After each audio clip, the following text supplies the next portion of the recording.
예, 우리 찬양의 가사가 우리의 고백이 되길 간절히 바랍니다.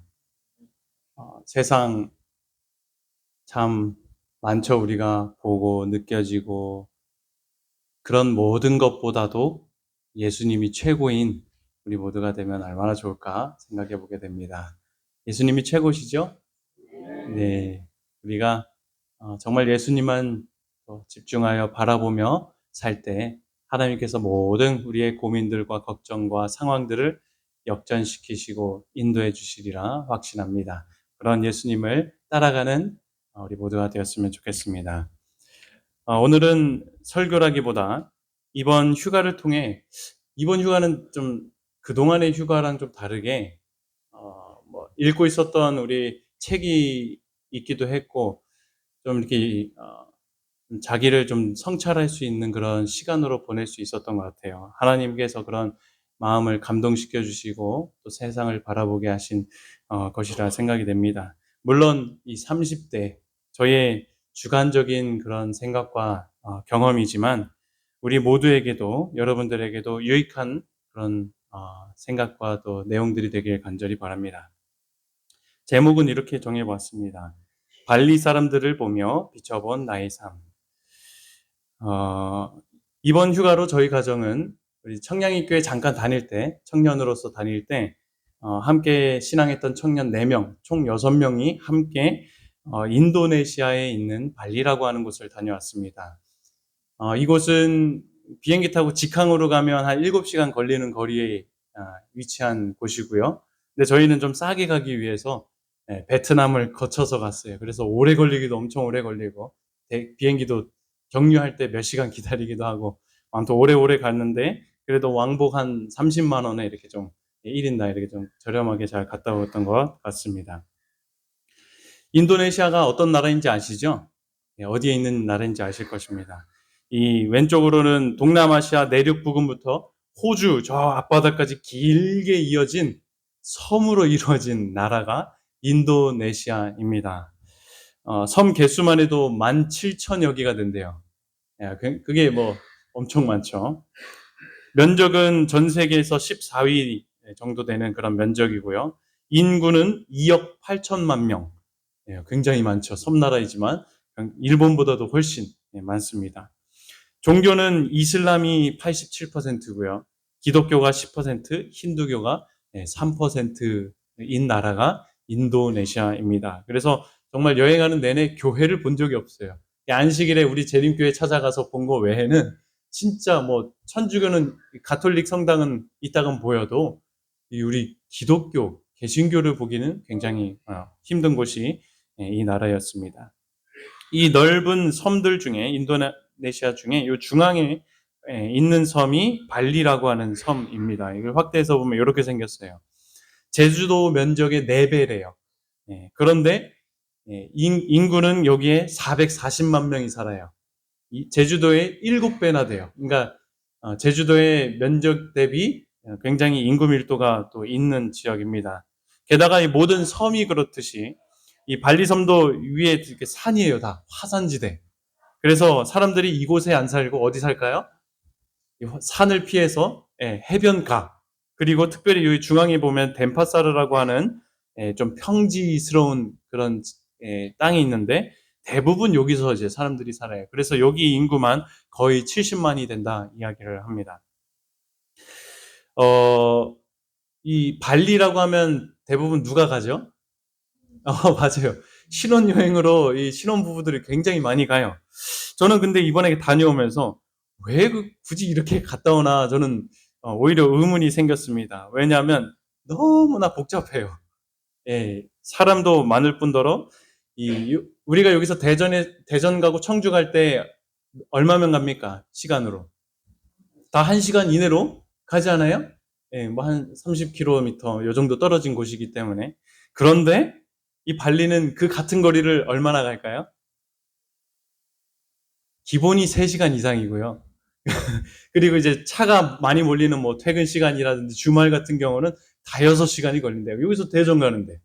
그만큼 교통도 안 좋고 차도 많고 오토바이도 많고, 좀 이따 사진도 보여드릴 거예요. 그런 곳이 발리인데 여기를 뭐하러 이렇게 신혼여행으로 가나 저는 그런 생각이 들었습니다.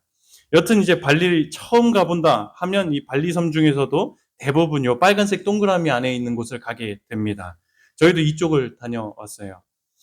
여기도 여름이긴 했지만 저번 주에 굉장히 더웠다 그래요. 그죠? 한국이. 그 더위보다는 좀 시원했던 것 같아요. 그래도 습하지 않기 때문에 그늘에 가면 좀 시원한 느낌도 있고, 그런 곳이었습니다. 여튼, 휴가도 휴가지만 다른 나라 사람들이 어떻게 살고 있고, 그들의 문화와 종교를 한번 경험해 볼 수 있었고, 다시금, 무엇보다 제 인생과 신앙을 돌아볼 수 있는 그런 시간으로 하나님께서 보낼 수 있도록 감동시켜 주셨던 것 같습니다.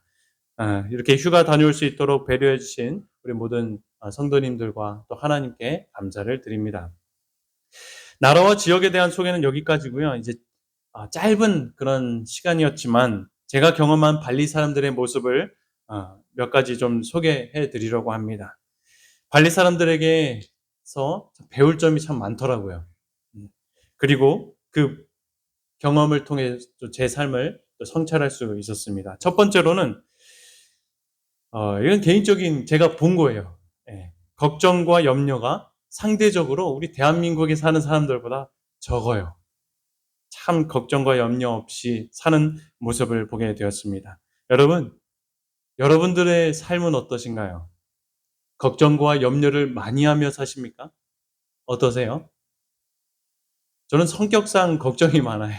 사서 걱정을 하는 타입이기도 합니다. 그래서 늘 염려와 걱정으로 가득 이렇게 살다가 이 발리를 가니까 참 부러운 거예요, 그 사람들이. 부럽고 그 단순한 삶에서 참 나도 저렇게 살고 싶다 생각이 들었던 것입니다.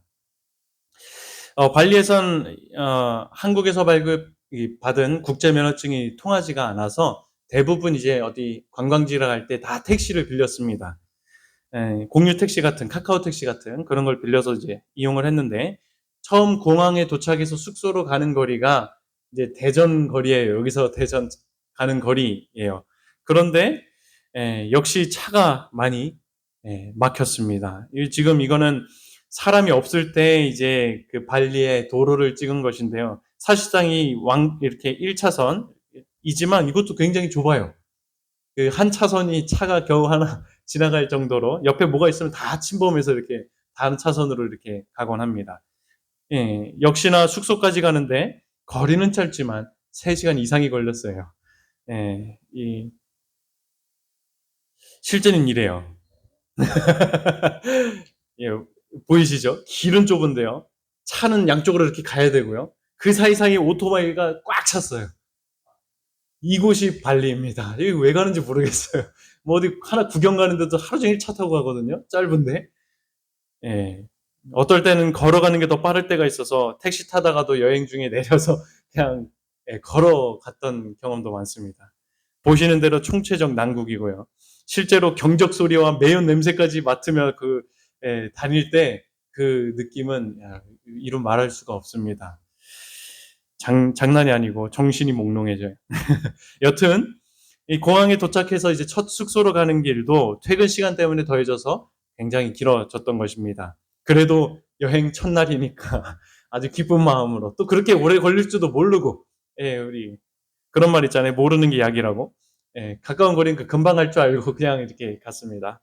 하지만 이 해가 지고 도착할 기미가 보이지 않자 앞좌석에 제가 이제 앞쪽에 이렇게 차에 밴 중에서 앞쪽에 이제 앉아 있었는데 이제 택시 기사와 이제 심심하니까 또 이야기를 이제 하기 시작했습니다. 그래도 다행히도 이분이 조금은 영어를 할 수 있으셔서 이렇게 영어로 좀 얘기를 했습니다.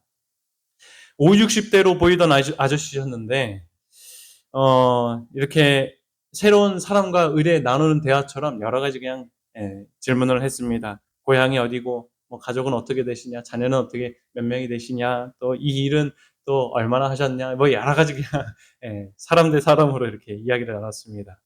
이렇게 이야기를 나누다 보니까 이분의 집은 사실 발리 그 섬이 아니라 또 비행기 타고 떨어져 있는 다른 섬에 살고 집이 거기에 있는 분이셨습니다.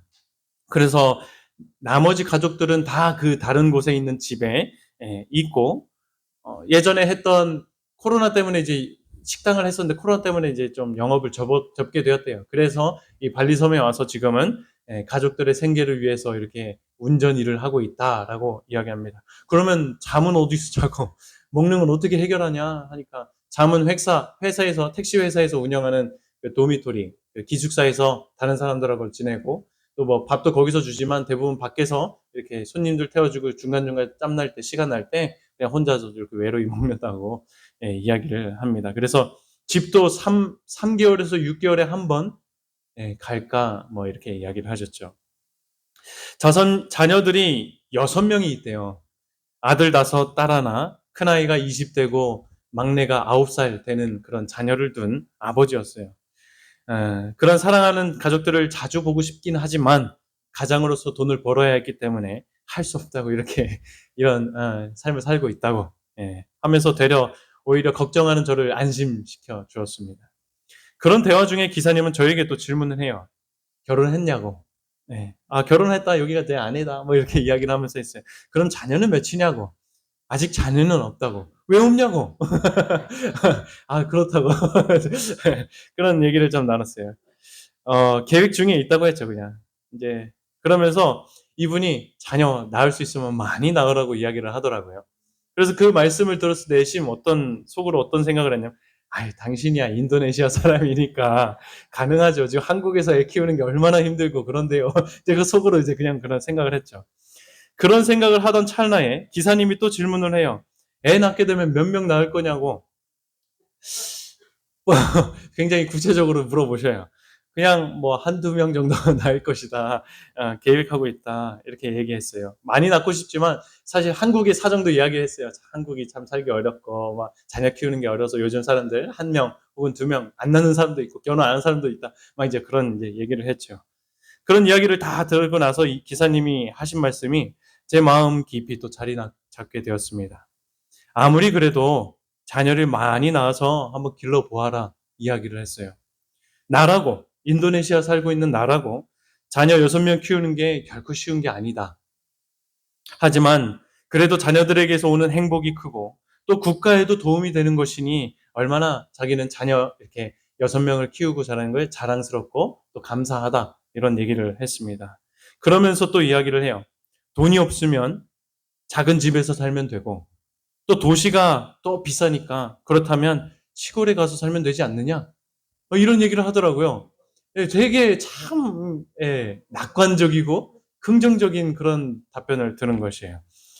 아이가 돌보는 것도 첫째가 크면 첫째가 알아서 키운다. 뭐 이런 얘기도 해요. 그러니까 일단 많이 낳으면 알게 될 거라고.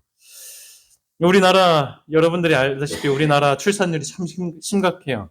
2명이 결혼해서 몇 명을 낳아야 돼요. 그죠? 2명을 낳아야 이 인구가 유지된다 그래요. 그런데 우리나라는 1명도 안 낳아요. 평균으로. 참 여러 문제가 있고 미래 전망도 굉장히 암담합니다. 그 이유에 대해 뭐 여러 가지 이유가 있어요. 경제적 부담, 또 결혼 출산에 대한 뭐 인식들이 바뀌었고, 또 결혼 적정기가 점점 나이가 많이 차고, 또 육아에 집중할 수 없죠. 왜 집만 해도 우리 대전에만 해도 그냥 이름 없는 아파트만 해도 2억 대출을 해야 돼요. 그럼 한 달에 한 120만 원씩 내면서 살아야 되거든요. 물론 아파트일 경우에요. 그렇다면 맞벌이가 기본이죠. 그러다 보니 애를 어떻게 집중해서 키웁니까? 그죠? 여러 가지 그런 형편들. 이런 것들이 대한민국 저출산을 야기하는 그런 이유들이다라고 통계에선 이야기하고 있습니다. 저희 가정은 이런 요인보다는 뭐 단연간 노력을 했지만 난임의 문제인 것 같아요. 그래서 그래도 은연중에 가지고 있었던 자녀 계획에는 이 지금 오늘날 대한민국 여느 젊은이들처럼 경제적 부담을 생각하지 않은 것은 또 아니었습니다. 그래서 우리 목회하면서 1명이나 혹은 2명이 적절하지 않을까 그런 생각을 내리하고 있었죠. 하지만 이런 고정적이고 폐쇄적인 이런 자녀 계획을 이렇게 차 타고 나눴던 이분의 이야기를 통해서 다시 생각해 보게 된 것입니다. 돈이 없으면 없는 대로 키우면 되는 것이고, 남들이 키우는 대로 못하면 그냥 그것대로 인정하여 할 수 있는 만큼만 양육하면 되는 것이고, 심지어 하나님을 믿는 사람인데 너무 사회적 기준과 분위기에 맞춰 생각했던 것은 아닌가 돌아보게 되었던 것입니다. 대한민국에서 자녀를 낳아 키우는 것이 참 어렵고 힘든 문제이지만 돈 때문에, 돈 핑계로 많은 것들을 내가 놓치며 살고 생각하고 있었구나 생각을 또 해보게 되었습니다. 저도 짧은 인생이었지만 돌아보면 저한테 들었던 모든 양육비나 생활비, 교육비들을 부모님이 다 미리 준비하지 않았습니다. 아니요. 부모님이 계시지 않았으니까 없었던 게 맞죠. 하지만 살면서 부족하면 부족한 대로, 또 커서는 뭐 알바해서 용돈이 필요하면 제가 벌어 쓰고, 대학 때는 학점 관리해서 장학금 받으려고 애쓰고 노력하고, 뭐 결혼도 어찌저찌 하게 되었고, 지금까지 이렇게 지내고 있는 것을 보면 사실 자녀 계획에 대하여 큰 고민을 내가 다 할 필요가 없는 것이겠구나. 그런 생각을 또 해보게 되었습니다. 하나님이 계신데 내가 너무 다 내가 싸집어져 고민하고 걱정하고 있는 것을 느끼게 된 것이에요. 그런 의미에서 지금 제가 하고 있는 자녀 계획에 대한 고민들은 책임감이 아니라 어쩌면 그냥 자녀를 키울 때 겪게 될 미래의 어떤 고생과 그런 것들을 회피하고 싶은 마음이나 또 하나님께 대한 불신의 모양이 아니었을까 또 생각해 보게 되었죠. 자녀 계획은 30대인 제가 당면한 고민입니다. 하지만 여러분들도 여러분들만이 당면한 고민과 걱정이 있을 줄 생각이 됩니다. 사업을 운영하면서 드는 고민들, 또 은퇴를 앞둔 분들은 은퇴를 고민합니다. 은퇴하신 분들은 또 앞으로 긴 세월 살죠. 그죠? 오래 살아요. 막 1, 2년 사는 게 아니에요. 수십 년 살아가야 합니다. 그 긴 세월 어떻게 살아가야 할지 고민할 줄 생각이 듭니다. 하나 둘 건강을 잃어가며 아픈 분들은 또 그만한 염려를 하고 계실 줄 생각이 들어요. 우리 모두는 죄악된 세상에 살고 있으니까 말입니다. 하지만 여러분, 조금은 지금 내가 하고 있는 나의 걱정과 염려를 하나님 앞에 다 내려놓게 되시길 바랍니다. 데일 카네기의 자기관리론에 이런 글이 있더라고요. 죽은 어제 때문에 괴로워하고 또 아직 태어나지 않은 내일을 걱정하는 것은 아무 쓸데가 없다. 오늘은 어제 여러분이 걱정하던 내일이었다는 것을 기억하라. 우리가 가진 것 중에 가장 소중한 것은 오늘이다. 우리가 확실하게 가지고 있는 것은 오늘뿐이다. 어제와 내일에서 해방되면 현자가 되고 현명한 사람은 매일매일 새로 태어난다 이야기를 해요. 야, 이분이 그리스도인이거든요. 그러니까 이런 말을 할 수 있는 거예요. 참 공감이 됐습니다. 오늘 내가 해야 될 것은 걱정이 아니라 이런 삶을 살 선택이에요. 용기인 것입니다. 내일을 담담하게 맡겠다라고 하는 나의 마음가짐인 것이죠. 이 선택은 미래에 대하여 무책임하자라고 하는 것이 아니라 오늘처럼 열심히 살아갈 다가올 또 다른 오늘을 맞이하는 용기라고 생각이 듭니다.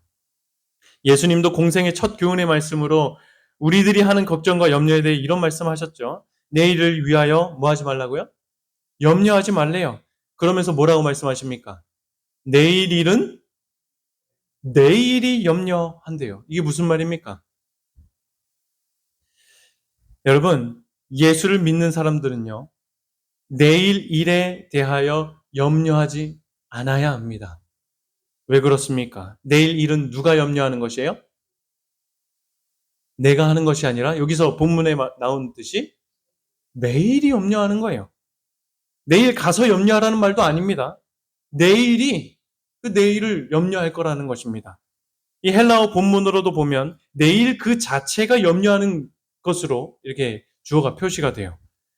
내일 일은 내일이 염려할 것이다라고 하는 말이 무슨 말인가? 재림교 주석엔 이렇게 주석해요. 이는 단순한 권면과 위로의 메시지가 아니라 염려 자체가 불신앙적 행동이라는 사실을 발견하게 된다.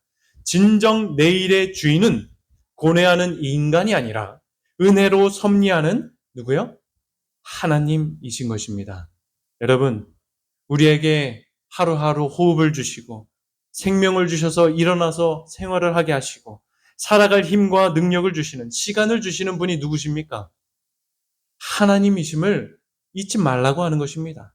그래서 주어지는 우리의 내일과 미래도 하나님의 영역이에요. 그러니 우리가 내일과 미래를 염려하지 않아도 되는 것입니다.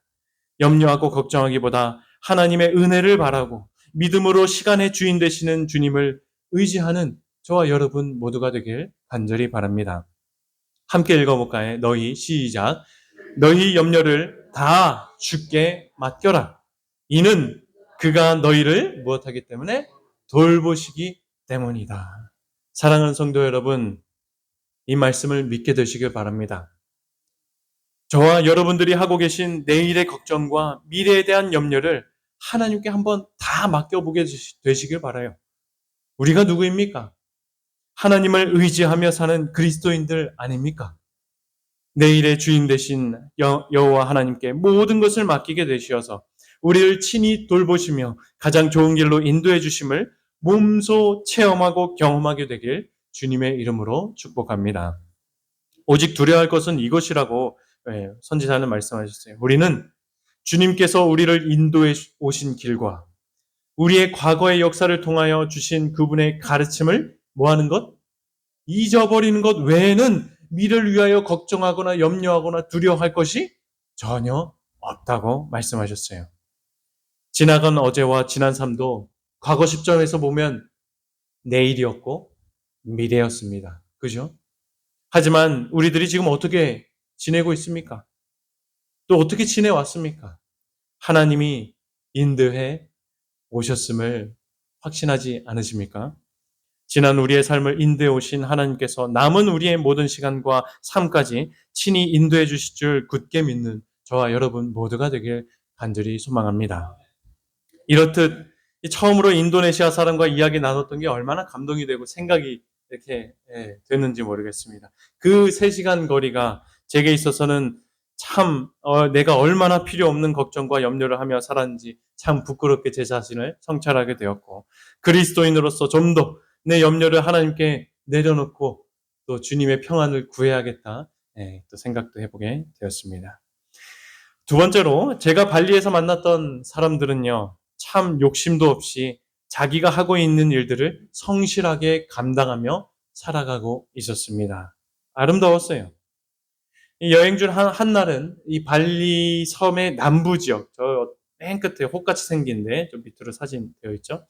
거기를 이제 하루 종일 이제 이것저것 다니면서 여행을 해야 했기 때문에 택시를 그때그때 구하는 것보다 그냥 하루 통째를 빌리기로 우리가 결정을 하고 이렇게 큰 택시를 빌렸습니다. 이 한 분의 기사님 덕분에 우리들은 이곳저곳 편리하게 여행할 수 있었죠. 이번에 만나게 된 택시 운전사는 아무래도 택시 타고 다니면서 이야기를 많이 하게 되더라고요. 이 운전기사는 딱 봐도 저희들보다 나이가 어렸습니다. 아니나 다를까 물어보니까 24살이었습니다. 이제 막 사회에 나온 청년이었죠. 이 젊은 기사와 발리의 남부를 이제 함께 투어를 하게 되었습니다.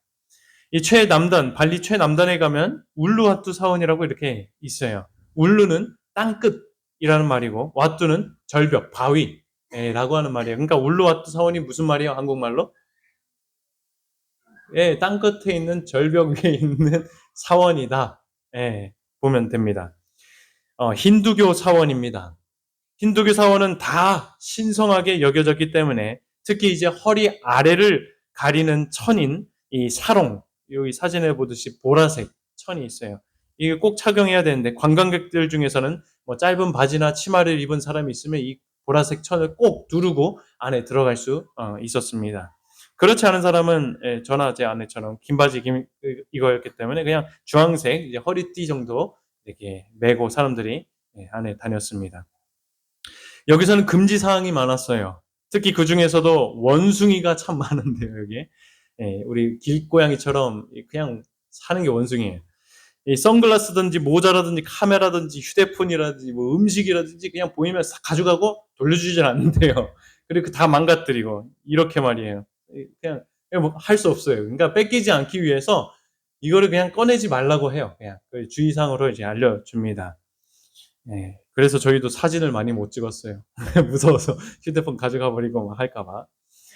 또 사원 근처에 가보니까 석회암 절벽 관광지가 있어요. 이제 바다 해안가에 있었던 넓다란 이제 절벽이었는데 이 뭐 해안 따라 걷기도 하고 다 여기 지금 통로에 사람들이 다 줄 서서 사진 찍고 그래요.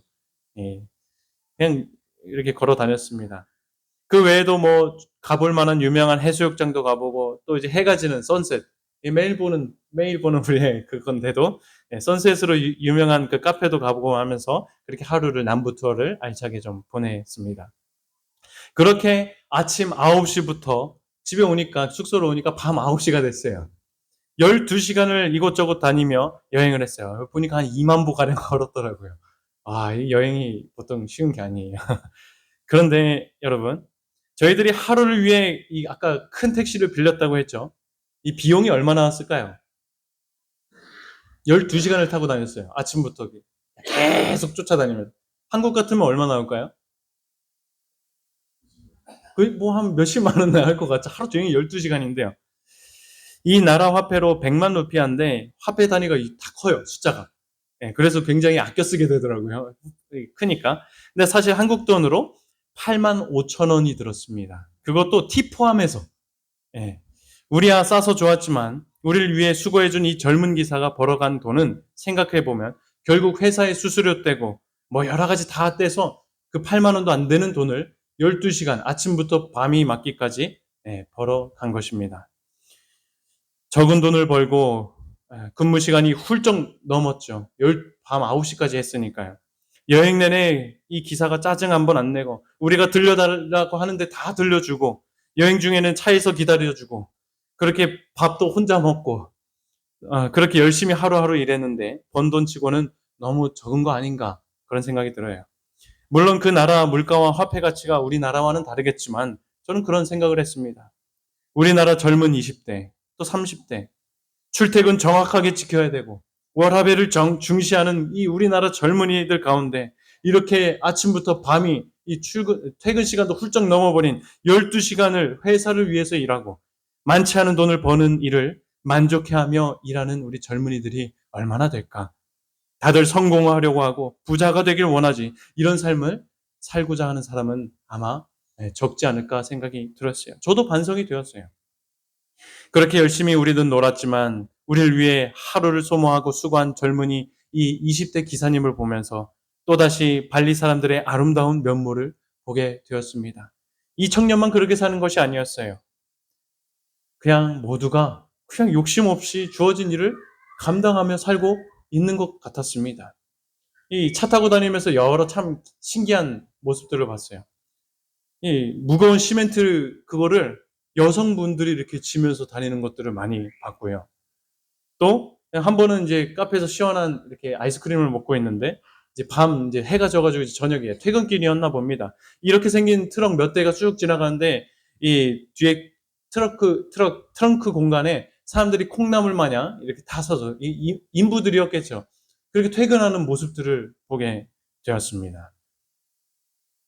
또 오늘날 우리 이제 인부나 이런 뭐 여러 가지 우리 김영수 상련이나 우리 장한 상련님처럼 일을 하시는 분들은 보면 대부분 4시 반이나 그쯤이면 이제 일을 슬슬 이제 마무리를 하고 하루를 정리하죠. 그게 이제 우리 대한민국의 일 문화, 또 퇴근 시간도 정해져 있죠. 그런데 지나가다가 중간중간 뭐 가게를 새로 오픈한다거나 또 어디 이렇게 공사하는 데가 많더라고요. 근데 그 시각을 보니까 밤 8시, 9시 이 시간에도 그냥 아무 군말 없이 그냥 그 일을 하고 있는 모습 자체가 저는 저에게 있어서 참 새롭고 감동이 되었어요. 우리나라 같았으면 에이 내일 하면서 그냥 다 내팽개치고 갔을 때 법도 한데 이 사람들은 그렇지 않았던 것입니다. 또 피곤한 여행객들의 발을 마사지해 주는 분들 이 돈을 얼마나 벌까요? 정말 별거 돈을 안 내거든요. 그런 사람들을 위해서 하찮은 발을 이렇게 마사지하는 그런 사람들 정말 많아요. 이런 발리 사람들을 보면서 욕심 없이 그냥 주어진 일에 성실하게 사는 그 모습이 얼마나 고귀하고 아름다웠는지 모르겠습니다. 성경에 이런 말씀이 있어요.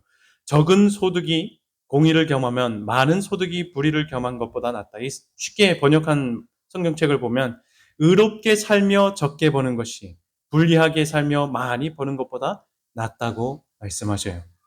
적게 벌어도 주님 안에서 의로운 생애를 사는 생애를 살아야 그것이야말로 주님이 보시기에 성공된 인생을 살아가는 것임을 다시금 생각해 보게 된 것입니다. 그러니 지금 내가 하고 있는 평범한 일에 만족하게 여기는 저와 여러분 모두가 되길 간절히 소망합니다.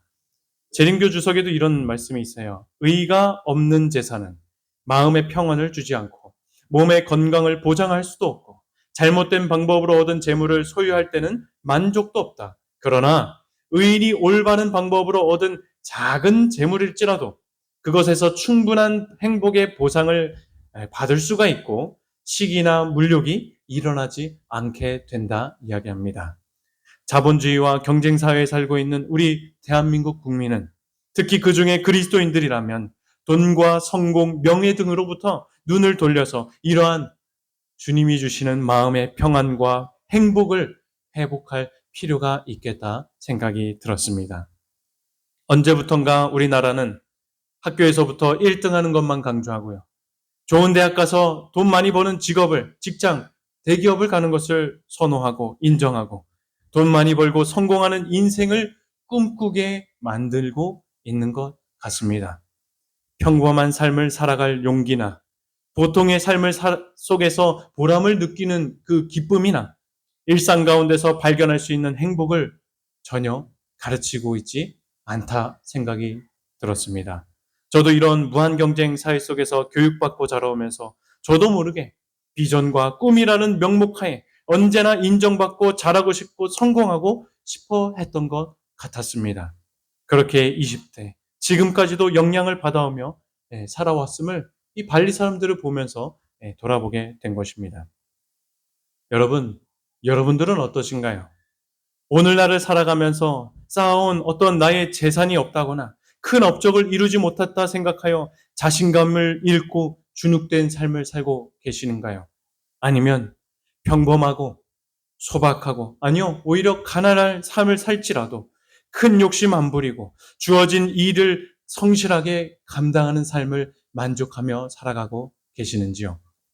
그런 삶을 살고 있는 발리 사람들의 인생이 얼마나 또 아름답게 느껴졌는지 모릅니다. 우리 모두도 평범한 인생을 만족하고 그 안에서 행복을 발견하게 되는 저와 여러분 모두가 되었으면 좋겠습니다. 선지자는 이렇게 말씀하셨어요. 인간이 무엇이 될 수 있는지를 세상에 나타내 보이시기 위하여 예수께서 인성을 쓰셨으므로 인간은 높임을 받는다. 주께서는 빛의 생명과 불멸을 주시고 인생의 평범하고 검소한 일상생활을 영광으로 채우시기 위해서 오셨다 말씀하셨습니다. 우리가 애쓸 필요 없어요. 우리의 이러한 평범한 삶을 하나님께서는 영광으로 세우시고 채우시기 위해 이 땅에 오셨음을 기억하는 저와 여러분 모두가 되었으면 좋겠습니다. 마지막으로 저는 이 발리 사람들을 보면서 매일같이 신을 인식하며 감사하는 삶을 사는 신앙의 모습을 또 발견하게 되었습니다. 종교를 가진 사람으로서 저도 이런 신앙의 자세를 회복해야겠다. 나도 이런 신앙인이 되면 좋겠다. 이렇게 생각을 좀 해보게 되었습니다. 아까도 잠깐 언급했지만 인도네시아의 주요 종교는 이슬람입니다. 하지만 이 발리 섬의 주된 종교는 힌두교입니다. 힌두교는 기독교 그리고 이슬람교 다음으로 가는 세 번째로 큰 나라가 바로 종교가 힌두교입니다. 인도 신화를 기반으로 하는 종교로 인도나 네팔이나 여기 발리 등지에서 주로 볼 수 있다고 하는데요. 힌두교는 인더스 문명의 이 자연신 숭배로부터 브라흐마, 비슈누, 시바 이렇게 세 신을 모시는 브라만교가 인도에 이제 토착하는 과정에서 민간 신앙과 융합된 종교가 요 힌두교라고 하는데 이 발리에서는 또 토착되면서 발리만의 힌두교 문화가 또 생겨난 것입니다. 발리에 가면 이런 사원들이 넘쳐납니다. 이런 탑들도 그냥 부지기수입니다. 또 이런 문들, 사원에 들어가는 문들도 이 관광지들이래요. 이게 다. 뭐 그냥 문인데 여기서 사진 찍고 그래요. 다 힌두교와 관련된 건축물입니다. 그리고 이러한 힌두교는 그들의 삶 가까이에까지도 영향을 끼치고 있는데요. 이제 머물렀던 게스트하우스가 이제 3층에 있었어가지고 그냥 밖에 이렇게 찍은 사진이 이 사진이에요. 대부분 건축물이 어때요? 다 사원 같죠? 이 집이에요. 다 집들인데 그냥 사원이에요. 아니나 다를까 집 안에 다 자기 가정을 위한 사원들이 하나씩 있더라고요.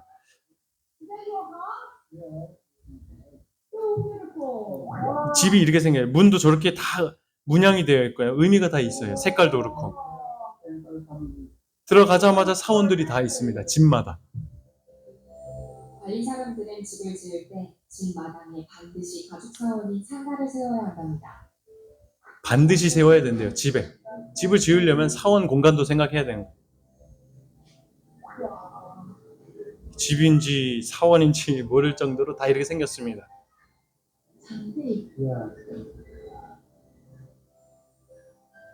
관리엔 집보다 사원이 더 많다는 말이 있죠. 괜히 그런 말이 나온 게 아니었네요. 부유한 가족은 또 사원을 더 크게 짓는데요. 집을 지을 때. 아무튼 대부분 이렇게 이 정도 사이즈의 사원을 집안에 다 구비하고 있습니다. 그래서 이런 식으로 집들이 되어 있어요. 온 가족이 모여 사는 문화를 갖고 있습니다. 가구 수시로 아버지와 어머니, 아이들까지 3대가 함께 3대가 이곳에서 이제 다 살고 있는. 이 외에도 장례식이라든지 뭐 삶의 구석구석 그들의 생활 구석구석에서 힌두교라는 종교를 쉽게 느낄 수가 있었습니다.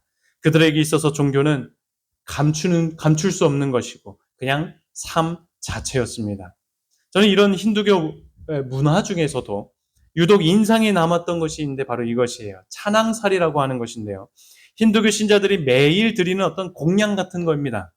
바나나 잎이나 코코넛 잎으로 이렇게 만든 작은 그릇에 꽃, 쌀, 향초, 그리고 음식들을 이렇게 막 올려 놓는 것입니다. 우리가 제사상 차리듯이 여기도 그 놓는 위치가 있어요.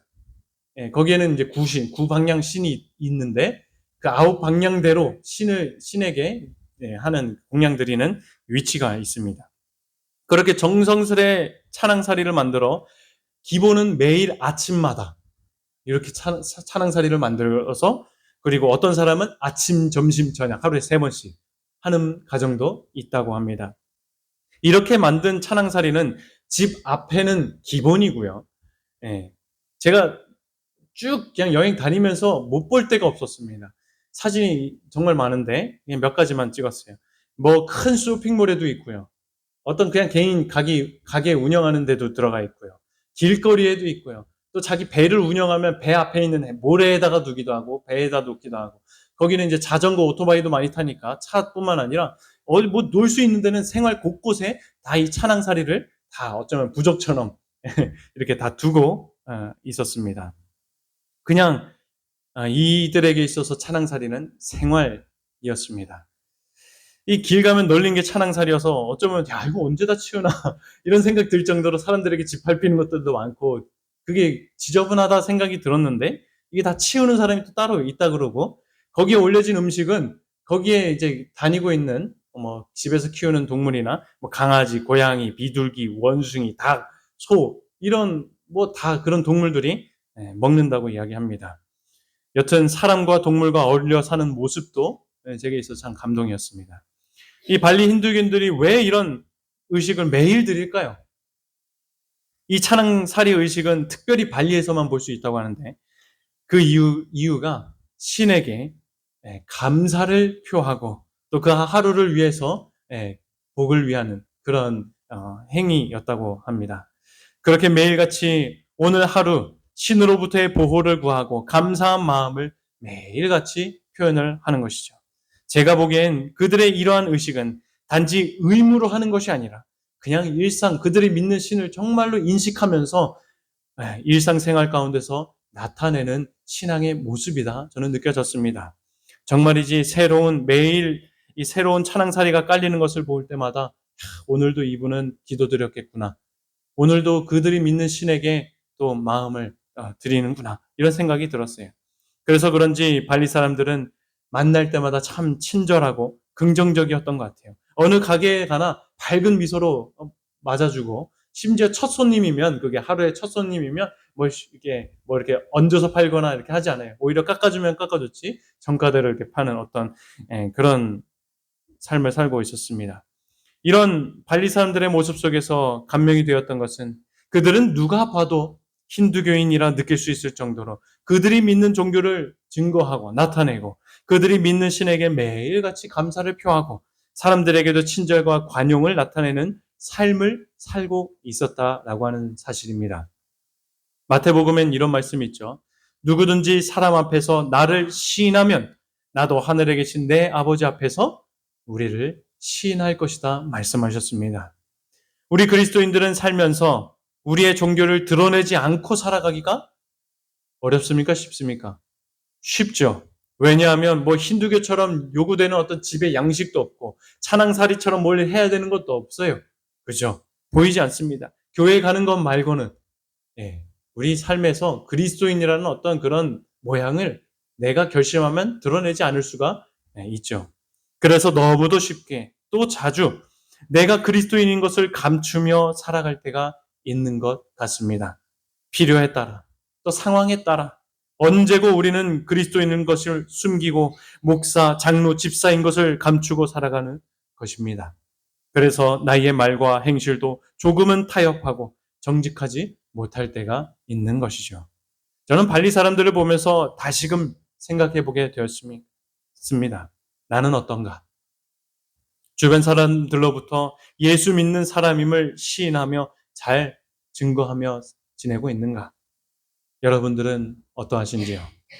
또 매일 아침마다 찬양사리를 의무감이 아닌 기쁨과 감사함으로 또 소원하는 마음으로 그들의 신에게 공양하듯 오늘날 우리들은 매일 아침을 주님께 감사함으로 시작하며 예배하거나 기도함으로 하루를 주님께 잘 맡기는 삶을 살아가고 있는가?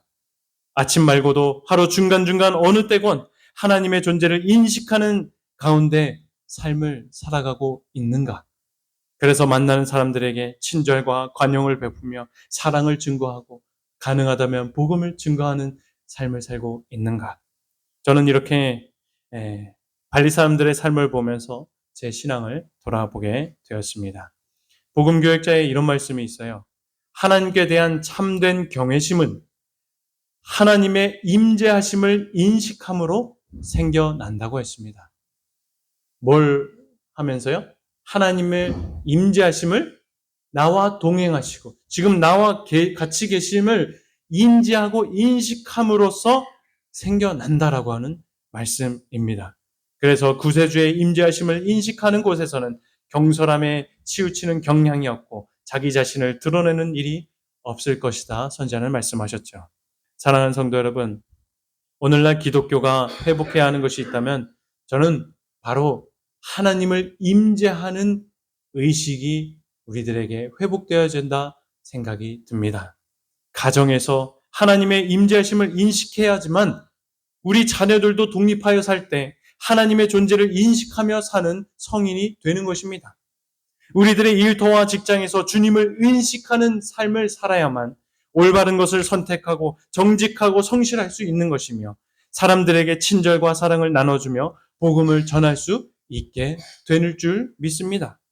하나님의 임재하심을 인식하는 사람들이 오늘날 교회에 많아져야 하루하루 감사하게 보내게 될 것이고 그 삶이 다른 사람들로 하여금 마치 천국에 사는 사람들처럼 보이는 천국의 백성들이 될 줄 믿습니다.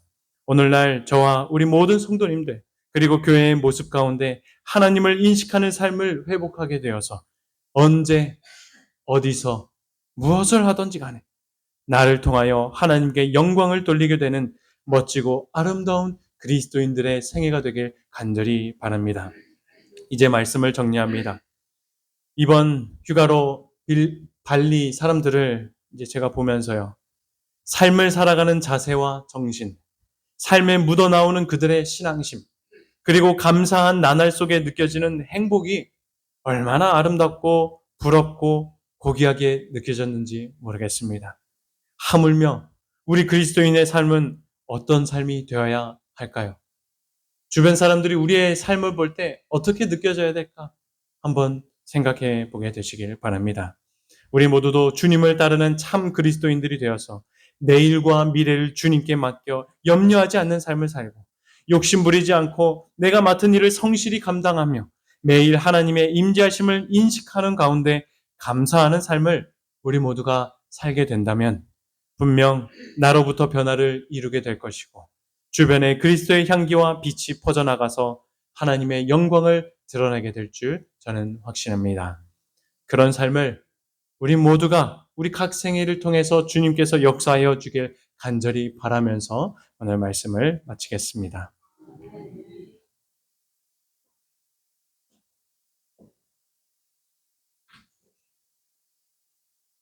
다 같이 일어서시기 바랍니다. 314장 참여하겠습니다.